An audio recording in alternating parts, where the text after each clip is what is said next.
Je serai le premier à admettre que j'ai peut-être surcompensé, mais quand j'ai obtenu ma grosse promotion au travail, je voulais faire quelque chose de spécial pour ma famille.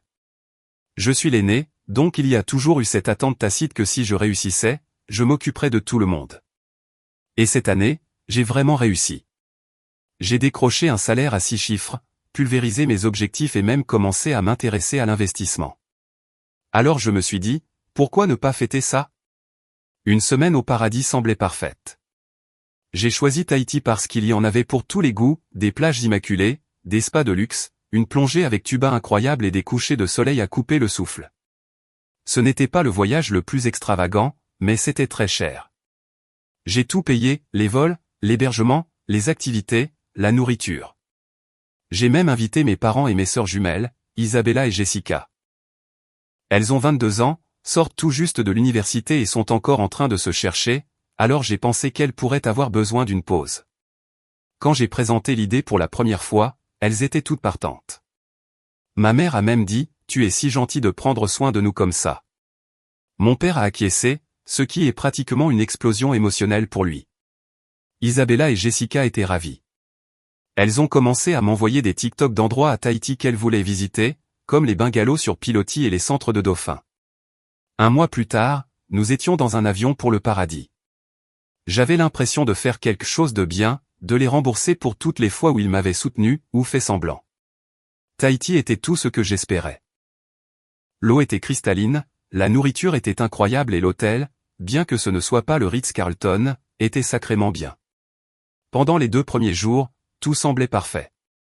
Mes sœurs s'amusaient comme des folles à nager, et j'ai même réussi à faire sourire mon père quand nous avons vu des dauphins. Mais le 3e jour, les fissures ont commencé à apparaître. Mes parents m'ont pris à part après le dîner et ont lâché la bombe.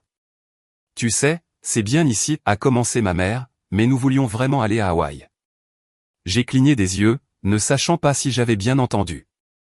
Hawaï? Oui, a-t-elle dit. Les Johnson y sont allés le mois dernier. Ton père et moi espérions vraiment que tu planifierais quelque chose comme ça. Cela aurait été plus excitant pour nous. Excitant, ai-je répété. Nous sommes à Tahiti, bon sang. Regarde autour de toi. Mais ma mère a haussé les épaules et a dit, eh bien, ce n'est pas pareil. Les Johnson ont dit que les lieux à Hawaï étaient incroyables, et ils ont pu voir Pearl Harbor. Au début, j'ai pensé que c'était une blague, mais plus ils parlaient, plus il devenait clair, ils n'étaient pas ravis du voyage. J'ai commencé à me demander si j'avais mal interprété la situation.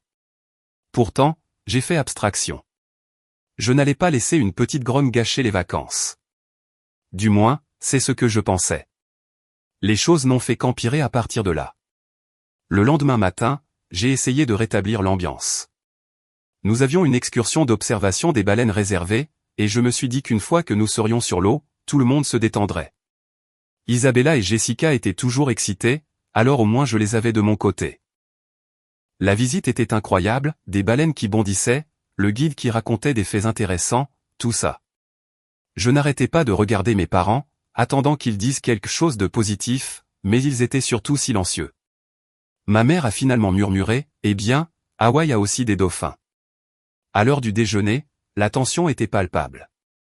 Alors que mes sœurs s'enthousiasmaient pour la matinée, ma mère a commencé à énumérer tout ce qui, selon elle, manquait. Pas de plantation d'ananas, a-t-elle dit en secouant la tête. Pas de danseuse de hula. Et où sont les volcans? Hawaï a tout ça. Mon père est intervenu, et les Johnson ont dit que le shopping à Hawaï était incroyable. Il n'y a rien de tel ici. Je n'en revenais pas. Je veux dire, bien sûr, Tahiti n'était pas Hawaï, mais ce n'était pas censé l'être. Le but était de vivre quelque chose de différent. Mais apparemment, je n'avais pas répondu à ses attentes. Ce soir-là, nous sommes allés dans un restaurant chic que j'avais réservé des mois à l'avance. Il était situé directement sur la plage, avec de la musique live et un menu de spécialités locales. J'ai pensé que cela finirait peut-être par les convaincre. Pas du tout. Ma mère a commandé du poisson et s'est immédiatement plainte qu'il était trop exotique. Mon père a dit que son steak n'était pas cuit comme il l'aimait. Pendant ce temps, Isabella et Jessica passaient un moment inoubliable, prenant des photos de leur nourriture et du coucher de soleil. Après le dîner, mes parents m'ont coincé dans le hall de l'hôtel. Tu sais, a dit ma mère, si tu vas si bien maintenant, tu pourrais peut-être nous aider un peu plus. Que veux-tu dire, ai-je demandé, redoutant déjà la réponse. Eh bien, a-t-elle dit, tes sœurs vivent toujours avec nous, et nous vieillissons. Il est temps qu'elles aient leur propre logement. Tu pourrais peut-être leur acheter une maison, ou au moins de jolis appartements, pour que nous puissions enfin avoir un peu de paix et de tranquillité. Mon père a acquiescé. Et une nouvelle voiture ne ferait pas de mal non plus. Cette vieille Honda tombe en morceaux. Je l'ai juste regardée fixement. Est-ce que c'était vraiment en train d'arriver? J'avais déjà dépensé une petite fortune pour ce voyage, et maintenant il me demandait plus. Je ne peux pas faire ça, ai-je dit. J'ai eu une bonne année, mais je ne suis pas millionnaire. J'ai des dépenses, des investissements. Je ne peux pas acheter des maisons et des voitures comme si de rien n'était. Le visage de ma mère s'est durci. Alors tu dis que tu es trop radin pour aider ta famille. Quoi, ai-je dit. Ce n'est pas ce que je dis du tout. Mais elle ne s'est pas arrêtée. Tu voulais nous surprendre avec ces vacances, mais tu n'aideras pas tes sœurs? Quel genre de fils es-tu? Je n'en revenais pas de ce que j'entendais. Ils ont continué, déterrant chaque affront perçu de mon enfance. Mon père a même dit, tu as toujours été une déception, et je suppose que certaines choses ne changent jamais. C'était ça. Quelque chose en moi a craqué. Vous savez quoi, ai-je dit. Bonne chance pour profiter du reste de vos vacances sans moi. Et sur ce, je me suis retourné et je suis parti. Je n'ai pas beaucoup dormi cette nuit-là. Mon esprit n'arrêtait pas de rejouer tout ce que mes parents avaient dit, les insultes, les culpabilisations. C'était comme s'ils avaient gardé ça en réserve pendant des années, attendant juste le bon moment pour décharger. Au moment où le soleil s'est levé, j'avais pris ma décision. J'en avais assez. Je n'allais pas passer une minute de plus, sans parler d'un dollar de plus, pour une famille qui n'appréciait manifestement rien de ce que j'avais fait. J'ai fait mes valises en un temps record et je suis allé directement à la réception. Je leur ai dit que je devais partir plus tôt et réserver le prochain vol pour rentrer chez moi. Ce n'est que lorsque j'étais assis dans le salon de l'aéroport, en sirotant un café, que ça m'a frappé, je venais de laisser ma famille à Tahiti. Il leur restait 4 jours, et je ne leur avais pas laissé un sou, ni pour les repas, ni pour les activités, ni même pour le trajet en taxi jusqu'à l'aéroport. J'ai éclaté de rire, non pas parce que ça me faisait du bien, ce n'était pas le cas, pas complètement, mais parce que toute la situation était tellement absurde. Me voilà, la soi-disant déception, et pourtant j'avais payé tout le voyage, et maintenant j'étais le méchant pour n'en avoir pas fait plus.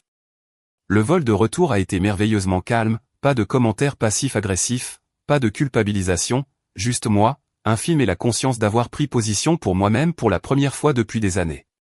Quand j'ai atterri, j'ai allumé mon téléphone et j'ai été immédiatement bombardé de messages de mes sœurs. Où es-tu? Tu es parti? Maman et papa paniquent. Que se passe-t-il? S'il te plaît, dis-moi que c'est une blague. Et de ma mère, comment as-tu pu nous faire ça? Nous sommes bloqués ici sans argent. À quoi pensais-tu? Tu es tellement égoïste.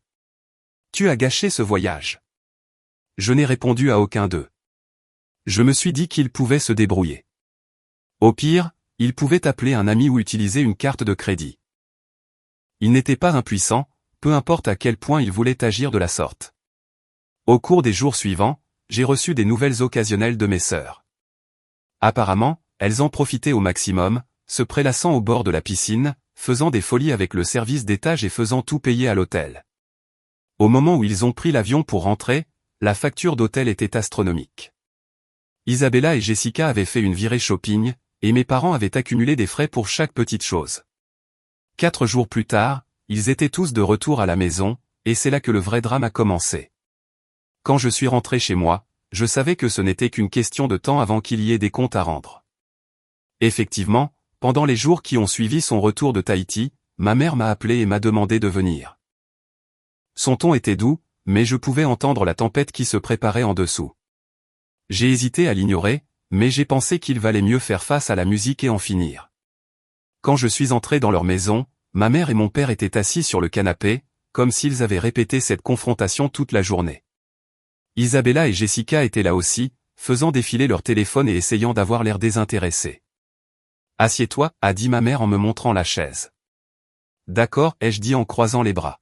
« De quoi s'agit-il ? Quel est l'intérêt ? Tu nous as laissés dans un pays étranger sans argent, a aboyé mon père. Vous aviez des cartes de crédit, ai-je rétorqué. Ce n'est pas ça le problème, a interrompu ma mère. Nous avons dû appeler nos amis pour qu'ils nous envoient de l'argent afin de payer la facture d'hôtel. As-tu la moindre idée de combien c'était embarrassant? Oh, je peux l'imaginer, ai-je dit en essayant de ne pas rire. Et tes sœurs, a-t-elle continué, se sont retrouvées sans argent de poche. Comment as-tu pu leur faire ça?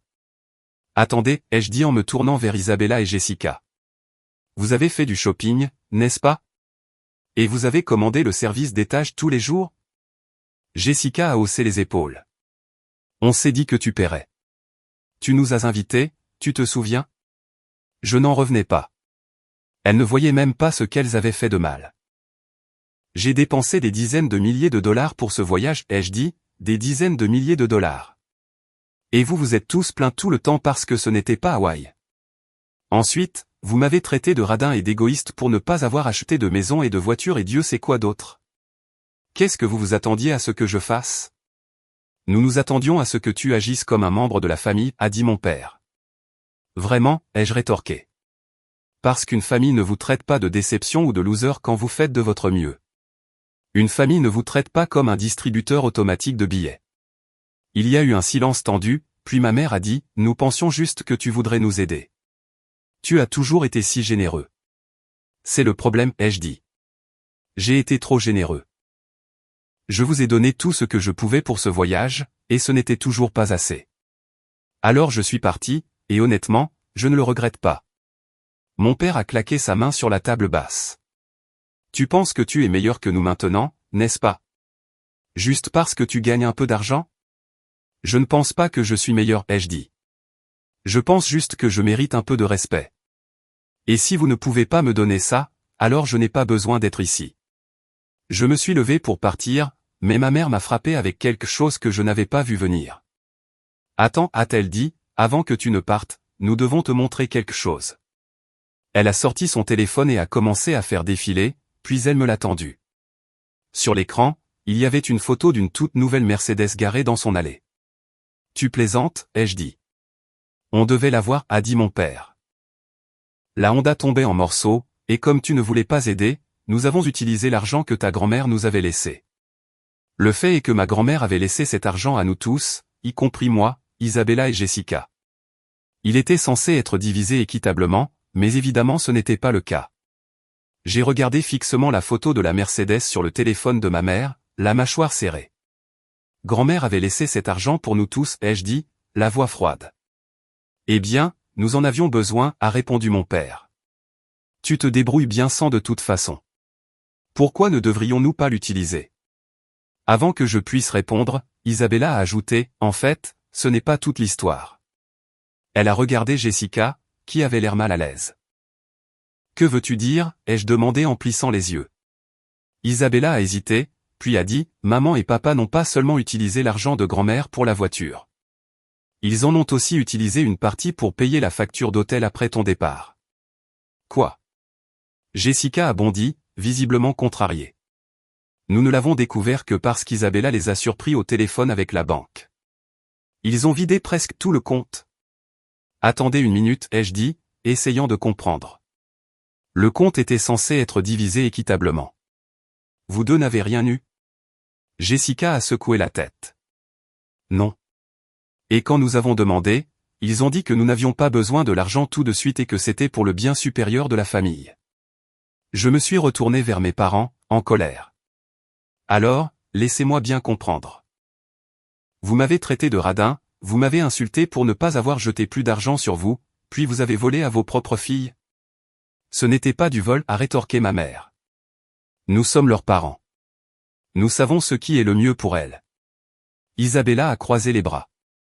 Oui, parce qu'une voiture de luxe est exactement ce dont nous avions besoin. Avant que je puisse dire autre chose, on a frappé fort à la porte. Mon père a gémi et s'est levé pour ouvrir, marmonnant quelque chose sur le fait que c'était probablement un autre voisin qui voulait voir la voiture. Mais quand il a ouvert la porte, ce n'était pas un voisin. C'était un homme en costume tenant un presse-papier. Monsieur Bennett, a demandé l'homme en s'adressant à mon père. Oui. L'homme lui a tendu une enveloppe. Vous avez été signifié. Qu'est-ce que c'est que ça, a exigé mon père en déchirant l'enveloppe. Son visage est devenu pâle en lisant les papiers à l'intérieur. Que se passe-t-il, ai-je demandé en me levant. Mon père n'a pas répondu, alors j'ai arraché les papiers de ses mains et je les ai parcourus. C'était une action en justice. Apparemment, les Johnson, les mêmes voisins dont ma mère était si obsédée, poursuivaient mes parents pour fraude. C'est quoi ce bordel, ai-je demandé en agitant les papiers. Ma mère a enfoui son visage dans ses mains. C'est un malentendu, a-t-elle dit. Vraiment? Parce qu'il est écrit ici que vous l'avez convaincu d'investir dans une fausse transaction immobilière et que vous avez empoché l'argent. Mon père a finalement pris la parole. Ce n'était pas faux. Ça ne s'est juste pas passé comme nous le pensions. Jessica a éclaté de rire. Alors, laissez-moi bien comprendre. Vous avez dilapidé l'argent de grand-mère, vous avez arnaqué les voisins, et maintenant vous êtes poursuivi en justice? Et vous avez encore eu l'audace de le traiter de radin. Elle m'a montré du doigt. Pour la première fois de ma vie, j'ai vu mes parents sans voix. Oh, ça devient encore mieux, a dit Isabella en sortant son téléphone. J'ai fait quelques recherches après notre retour de Tahiti. Il s'avère que maman et papa ont refinancé la maison l'année dernière sans en parler à personne. C'est comme ça qu'ils ont couvert leurs dépenses. Quoi, ai-je demandé, stupéfait. Ouais, a dit Isabella en faisant défiler son téléphone. Et ils sont déjà en défaut de paiement. Donc, à moins que tu ne veuilles les renflouer, ils vont probablement perdre la maison. Je n'en revenais pas de ce que j'entendais. Les mêmes personnes qui avaient passé la semaine dernière à me réprimander pour ne pas en faire assez étaient endettées jusqu'au cou, utilisant toutes les astuces possibles pour rester à flot. Et pourtant, d'une manière ou d'une autre, c'est moi qui étais l'égoïste. Je me suis levé et j'ai secoué la tête. Vous savez quoi? Ce n'est pas mon problème. Vous avez creusé votre propre tombe, et je ne vais pas vous sauver. Alors que je me dirigeais vers la porte, mon père m'a crié après, si tu pars maintenant, ne te donne pas la peine de revenir. Je me suis retourné et j'ai souri. C'est la meilleure chose que j'ai entendue de toute la journée. Sur ce, je suis parti, me sentant étrangement libre pour la première fois depuis des années. En rentrant chez moi après la confrontation, j'ai repensé à tout ça. Les insultes, les exigences, les mensonges avaient tous un sens maintenant. Les demandes et les manipulations constantes de mes parents ne concernaient pas seulement l'argent, mais aussi le contrôle. Ils m'ont traité comme un filet de sécurité pendant des années, et quand j'ai cessé de jouer le jeu, les fissures dans leur façade sont apparues. Pendant quelques jours, j'ai gardé mes distances, ignorant les appels et les messages. Isabella et Jessica m'ont envoyé des SMS à plusieurs reprises, principalement pour s'excuser de ne pas avoir parlé plus tôt.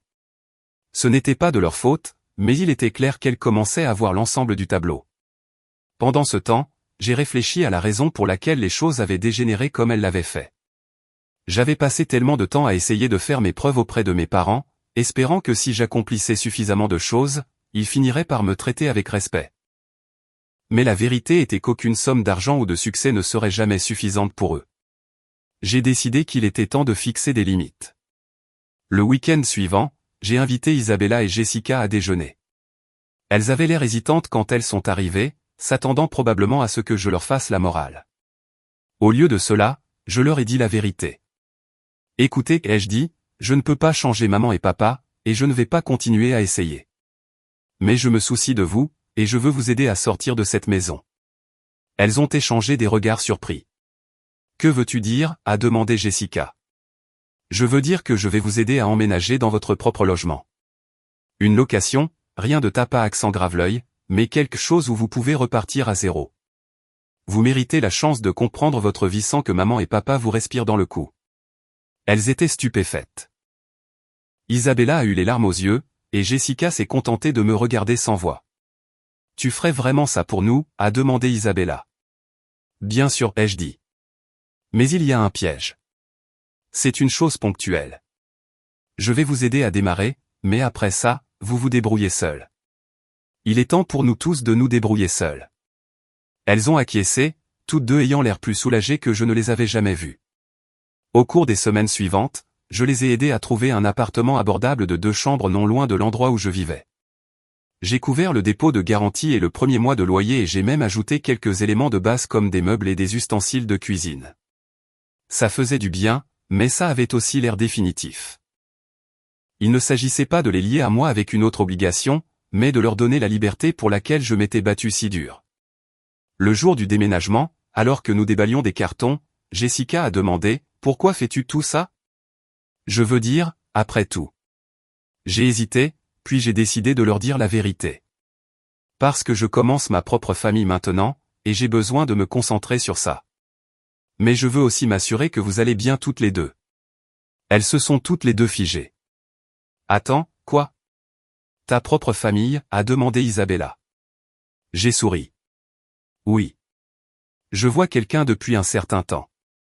Elle s'appelle Rachel. Nous sommes fiancés, en fait. Leurs mâchoires se sont décrochées. Tu plaisantes, a dit Jessica. Pourquoi tu ne nous l'as pas dit? Parce que je ne voulais pas que maman et papa s'en mêlent et gâchent tout avant même que ça ne commence, ai-je admis. Elles ont ri, probablement parce qu'elles savaient exactement ce que je voulais dire.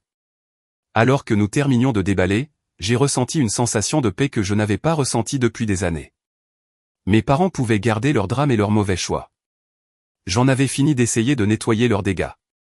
À partir de maintenant, mon énergie allait aux personnes qui comptaient le plus, Rachel, Isabella, Jessica et l'avenir que je me construisais enfin. Pour la première fois depuis longtemps, j'avais l'impression d'être exactement là où je devais être.